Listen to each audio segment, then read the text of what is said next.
মুহররমের 9 তারিখে রোজা রাখবেন, মুহররমের 10 তারিখে রোজা রাখবেন। এই 10 তারিখের রোজা রাখা, আশুরার রোজা রাখার ফজিলতটা কত?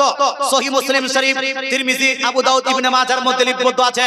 রাসূলুল্লাহ বলছেন, কেউ যদি আশুরাকে কেন্দ্র করে একটি রোজা রাখে, কয়টি রোজা? মাত্র একটি রোজা রাখে, ওই একটি রোজা রাখার কারণে তার পূর্বের 1 বছরের গুনাহ খাতা আল্লাহ তাআলা maaf করে দিবেন। জোরে বলে সুবহানাল্লাহ।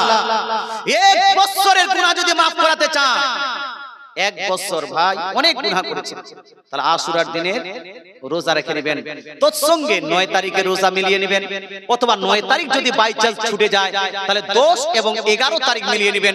আব্দুল্লাহ বিন আব্বাস রাদিয়াল্লাহু তাআলা আনহু বহু হাদিস শরীফে বলেছেন, খালিফুল ইয়াহুদ, ইহুদের তুমি মুখালাফাত করো আর 10 তারিখের সঙ্গে 9 তারিখ অথবা 11 তারিখের জড়িত করে নাও।